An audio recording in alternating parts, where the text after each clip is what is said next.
எந்த விஷயத்தையும் தேடி போகாத, அது தானாக உன்னை தேடி வரும்னு காலையிலையும் திடீர்னு முதல்ல கண்ணில் பட்ட விஷயமே அதாக தான் இருந்துச்சு. நானும் கூட யோசித்தேன். ஆமாம், நம்ம தேடி தேடி போகும்போது அந்த விஷயங்கள் நம்மளை விட்டு தூரமாக போய்கிட்டே இருக்குது. ஆனால் நம்ம தேடாமல் ஒரு இடத்துல உட்காந்துட்டு இருந்தால் அந்த விஷயம், அந்த உறவுகள் நம்மளை தேடி வராங்க. எப்படி நம்ம ஒரு கதை படிச்சிருக்கோம் தெரியுமா? ஒரு பட்டாம்பூச்சி பிடிக்கிறதுக்கு அந்த பையன் அந்த தோட்டம் பூரா ஓடுவான்.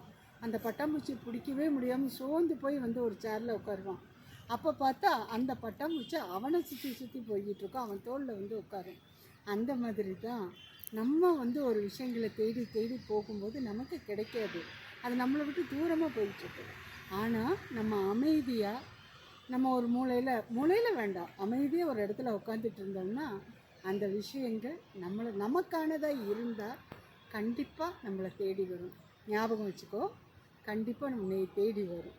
சரியா?